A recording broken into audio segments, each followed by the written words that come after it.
Eh Léo, Quoi? faut qu'on passe au point relais. Ok. J'ai 2 gros colis à récupérer. Ok. C'est ce que c'est? Non. Tu sais pas ce que c'est? Non.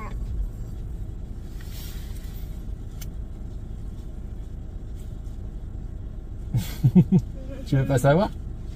Et toi? Tu veux pas savoir? Si. T'as pas une petite idée? Une voiture. Ouais, mais il y a 2 colis. Ah, bah 2 voitures. 2 voitures? Un truc pour ma... Un truc pour moi, une pour moi, Oui. et peut-être une pour toi? Oui. Tu crois? Tu serais content? Bon. On va aller voir ça alors. Oui. Go. Oui.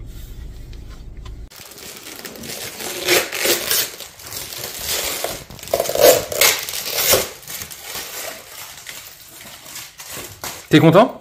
Oui. Elle est pas lourde.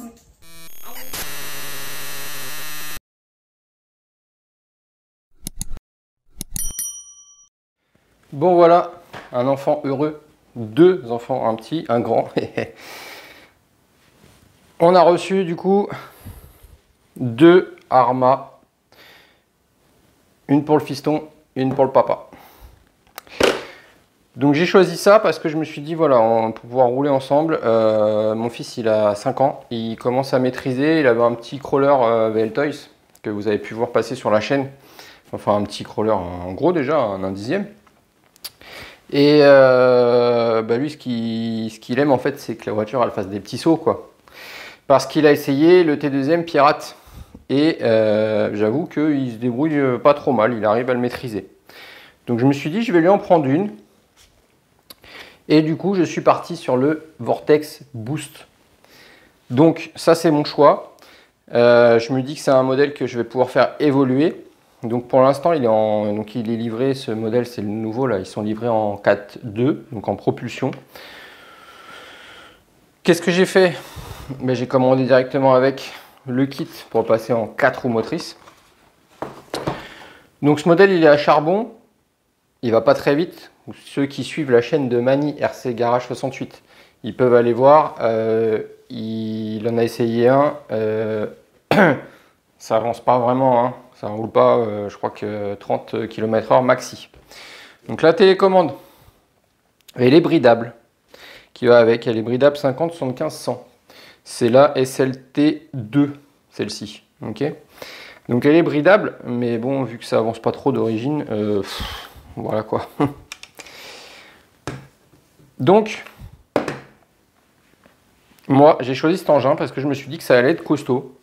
Ça allait être un petit tank, ce truc, et je voulais quelque chose de solide qui puisse, si jamais il vient la taper ou la mettre sur le toit ou autre, que ça résiste, que ça soit pas cassé au premier coup.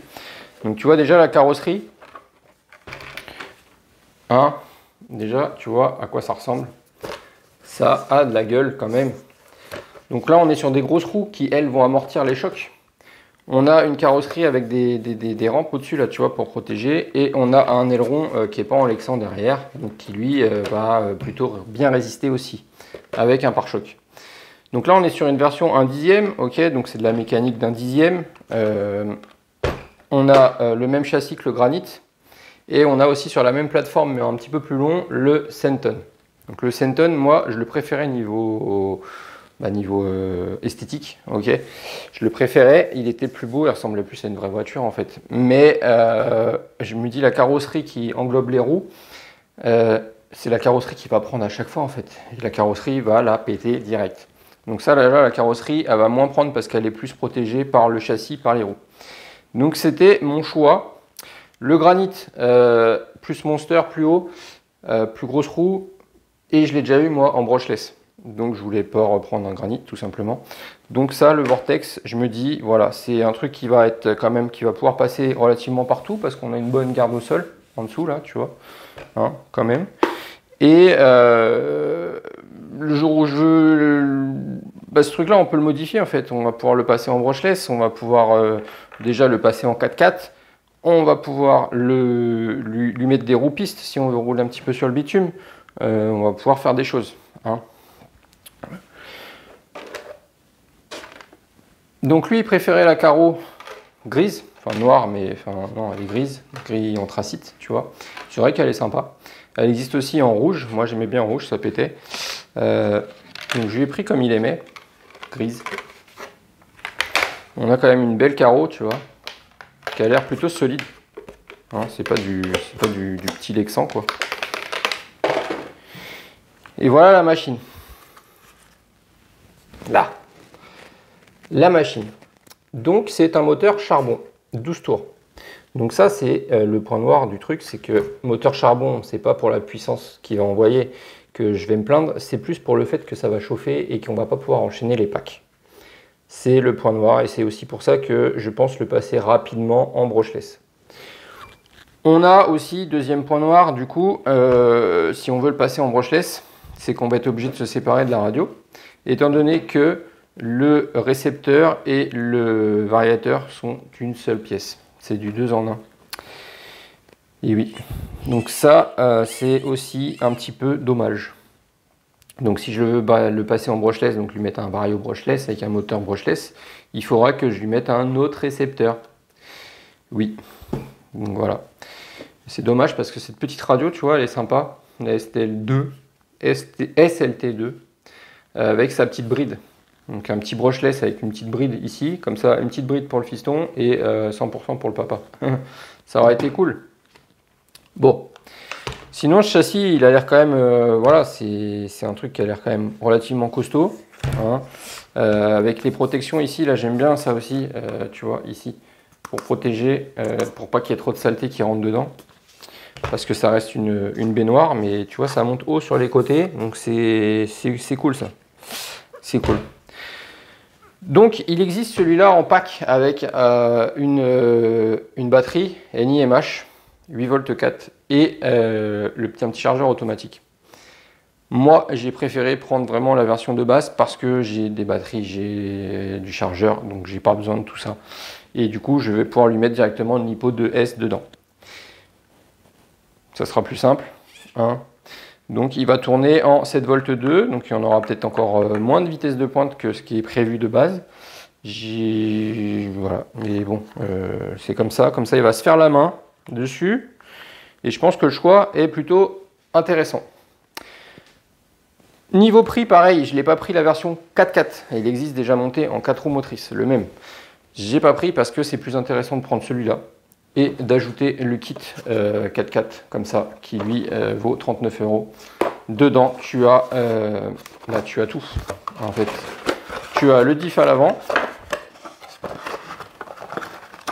tu as les autocollants, tu as ça, tu as le diff à l'avant, les cardans, les fusées là, et le cardan central. Donc tu as la version longue et courte pour le Senton plus long, et pour le boost et pour le vortex et le granite en version courte. Donc, chez Arma, ils aiment bien faire ça, des châssis identiques mais différentes de longueur. Donc là, on est sur la version courte de ce petit châssis boost. Ok, version du coup, un dixième. C'est la même longueur de châssis que le brushless 3S. Ok, donc voilà pour le fiston, j'ai pris ça. Donc, tu vois, il existait aussi en rouge. Là. Bon. Donc quel était le choix du coup pour moi avec ça, pour pouvoir aller rouler avec lui? Qu'est-ce que je pouvais prendre? Je ne sais pas.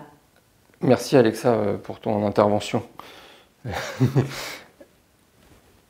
J'ai des batteries, moi du coup j'avais le X-Max, donc j'avais des batteries 4S, 2x4S dedans pour rouler en 8. Et du coup j'ai des batteries 4S, j'en ai plusieurs, bon, j'ai plein de batteries 3S, j'ai plein de batteries 2S aussi, mais l'excuse d'avoir des batteries 4S c'est que du coup je me suis dit je vais tenter ce petit Outcast 4S V2.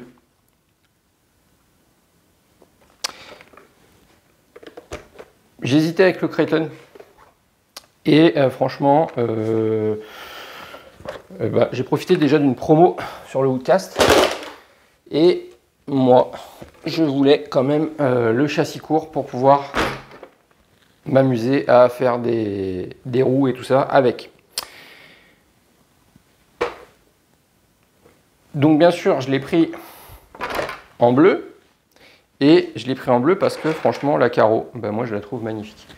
Je la trouve plus belle que celle du Kraton, tu vois, un peu. En fait, c'est on dirait une infraction. Bleue comme ça. Elle est franchement, elle est super belle. Le bleu, il est super beau. Hein, je sais pas ce que t'en penses, dis-moi ce que t'en penses en commentaire. Mais je kiffe. Alors autant le marron là, il est archi moche. Mais le bleu, il est superbe. Donc voilà, donc moi j'ai ma nouvelle machine qui est là. Donc je te ferai une présentation peut-être un peu plus détaillée dans une autre vidéo. Mais voilà, le but c'était de te montrer mes choix que j'ai fait pour pouvoir aller rouler avec mon fils de 5 ans. Donc c'était de lui prendre un truc solide qui roule pas trop vite pour débuter. Quelque chose que je peux faire évoluer. Donc mon choix s'est porté sur le Vortex Arma. Et bien sûr, moi je voulais un truc pour aller rouler avec lui. Sachant que je n'ai plus de X-Max, donc j'ai plus de tout-terrain. Alors tout-terrain, c'est pas trop mon truc, comme vous pouvez le voir sur la chaîne, moi je suis plus piste 1 dixième, loisir. Mais j'aime bien pouvoir rouler un peu partout, hein, quand je pars, je sais pas, quand je pars en week-end à la plage ou autre, que je puisse mettre des voitures dans le coffre, tu vois. C'est un peu plus simple d'avoir un truc de bâche comme ça pour pouvoir aller rouler partout où j'ai envie. Sans faire de piste, sans faire de machin. Donc voilà, donc j'ai choisi moi pour l'accompagner ce petit Woodcast. Donc il est considéré comme du 1 dixième, mais comme tu peux voir, il est quand même plus gros que du 1 dixième. En fait, ce qui est 1 dixième, c'est la Caro. Hein, c'est la Caro qui est au format 1 dixième, mais là on est sur une mécanique quand même un peu plus poussée. Comme tu peux le voir tout de suite, à ton œil, avec ton œil aguerri, c'est que là, on n'est pas sur des petits exas, hein, on est directement sur des gros, là, pour les roues. Donc c'est des roues de 1 huitième, ça. Donc 1 huitième, donc on a quand même un truc quand même plus costaud, puis du 4S. 4S, c'est pas pour du 1 dixième, hein. 4S, c'est pour du 1,8. Voilà, bon, c'est un peu une taille entre deux, on va dire, mais bon, moi je le vois plus comme du 1 huitième quand même. Ok. Donc la bête noire de ce châssis, comme ceux qui s'y connaissent un petit peu le savent, c'est le châssis qui a tendance à casser ici sur l'avant. Donc on va essayer de ne pas le casser celui-là. Tu vois, là j'ai un peu de soleil dehors. Là on est le matin. Et ben moi je vais aller charger des batteries. Et cet après-midi je vais aller tester ça avec mon fils. Ok ? Donc je referai une vidéo de présentation un peu plus poussée et une fois que j'aurai déjà fait un premier run avec cette machine, comme ça je pourrai vous en parler un peu plus avec mon ressenti. Ok. Donc je vous laisse là-dessus, la vidéo commence à être un petit peu longue. Ah si, je vous ai pas montré non plus, c'est que du coup ce qui est intéressant aussi c'est la radio pour celle-ci. Et ben c'est la SLT3 et non plus la 2. Donc ce qui est bien c'est que tu vois, on va la reconnaître. Parce que c'est pas tout à fait la même si elle se ressemble. Ok. Donc qu'est-ce que j'ai en plus sur la SLT3, c'est que j'ai les subtrims en plus. Ouais. Les subtrims, en fait c'est une 3 voies. Là tu as la 2 voies et là tu as la 3 voies. Tu as une voie supplémentaire, tu as un bouton ici en plus qui n'est pas utilisé sur ce châssis. Mais par exemple, si tu as une infraction, la V2 avec le frein à main, le frein à main il se fait ici. Donc tu as une voie supplémentaire possible. Tu as toujours la possibilité de régler le pourcentage, de baisser du coup la puissance. Donc ça c'est bien aussi. Bon, je pense le laisser à 100% direct, mais ça peut être utile aussi. Voilà les amis, donc deux nouvelles radios, deux nouveaux véhicules. Et je vais de ce pas aller me charger des batteries, donc une 4S que je vais mettre directement là-dedans. Donc elle est prévue pour mettre 2 fois 2S ou grâce à ça qui est fourni avec le pont là ici, et ben on peut mettre que 1 fois 4S. Donc moi je mets ce que je veux, hein. J'ai des 2S, j'ai des 4S. Donc pas de souci. Voilà, donc je vous montrerai tout ça. Là on a le fameux petit roulement qui se balade, effectivement il se balade déjà, le machin il a même pas encore roulé. Donc à voir, à voir. Je vais aussi tester du coup la puissance de ce moteur qui est un 2400 kV en 36-78 je crois, un truc comme ça, ou 74. Donc c'est un moteur qui est pas trop gros, qui est un peu comme un dixième, mais quand même qui est vachement plus long, hein. Donc il a un peu plus de puissance. Moi, si je sens que bon, c'est pas suffisant pour moi, et ben je ferai comme Mani, j'ai vu qu'il avait mis un 40-74 directement dedans. Il y en a, on les trouve sur Ali. Vous savez que moi j'achète pas mal sur Ali, c'est très intéressant, hein. 35 € le moteur livré, un vrai moteur de 1/8.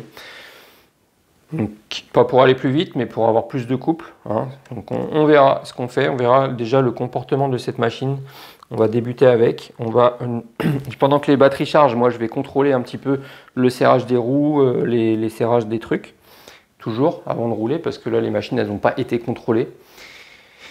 Et puis voilà, bon, allez, assez parlé, je vous laisse là-dessus, à plus tard tout le monde, ciao.